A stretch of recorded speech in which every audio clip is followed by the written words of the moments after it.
History has a shelf life. When a culture stops retelling its stories, the people and the empires that built that culture slowly cease to exist. In the early 1900s, the history of the massive Chola and Pallava empires was practically invisible to the South Indian public. It was locked away in academic texts and epigraphy, dense, unreadable stone inscriptions that required a specialist to decipher. While their own true epics decayed in stone, the Tamil literary market of the time was dominated by cheap, poorly translated Western detective novels. A society that consumes only foreign fiction while ignoring its own heritage faces a severe cultural threat. This focus on translated imports meant that the thread connecting the public to their own past was on the verge of breaking. R. Krishnamurthy, a veteran of the independence movement who had been arrested multiple times for his activism, saw this disconnect clearly. Writing under the pen name Kalki, he realized that leaving history to the academics was going to guarantee the loss of his culture's identity. Kalki decided to take the factual history of ancient Indian empires and package them into thrilling, mass-market blockbusters. By doing this, he shifted the definition of preservation from a dry, academic chore into a gripping public obsession. Standing on the shore at Mahabalipuram and looking out at the water, Kalki visualized ancient fleets and Pallava warriors. This setting became the foundation for his fiction, allowing him to weave together factual geography with immortal characters like the dancer Sivakami. To deliver these stories, Kalki used the industrial printing press, serializing his historical epics week by week in a self-named magazine. This created a powerful habit-forming routine for his readers. This chart illustrates the scale of his reach.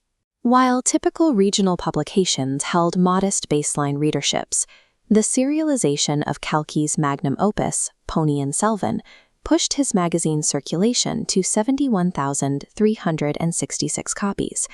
These 71,000 copies represented a massive cultural revival.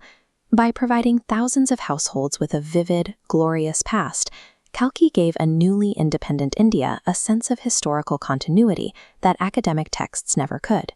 But Kalki's method of preservation contained a fatal flaw: the physical vulnerability of paper. Today, the original serialized magazines and the rare first editions printed in the mid-20th century are literally disintegrating. The acid in the paper is eating the pages from the inside out. If these fragile physical copies disappear, the bridge to the ancient past that Kalki built will collapse entirely. Kalki's printed pages were a highly effective delivery system for his era, but they have to be viewed as a temporary transit point for history, rather than a permanent fault. To prevent this second duration, modern institutional archivists have stepped in. At the forefront of this is the Roja Muthio Research Library in Chennai. They rescued a private collection of nearly 100,000 items, expanding into an archive of over 300,000 vulnerable pieces. Because the material is so fragile, historians use specialized tools to manually reconstruct decaying pages before they can survive a digital scanner. Beyond the institutions, there is a massive decentralized effort. Grassroots volunteers and do-it-yourself archivists are building custom scanners and typing thousands of pages an hour to create free, open-access databases. These modern digital archivists are performing the exact same role Kalki did 70 years ago. They are building a new bridge to prevent a historical collapse. Because of this massive archival effort, Kalki's epics haven't just been saved, they are currently thriving in new formats globally.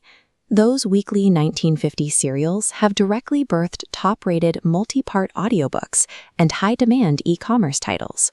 A civilization's heritage never survives by being locked away. It survives through constant, relentless translation across new mediums.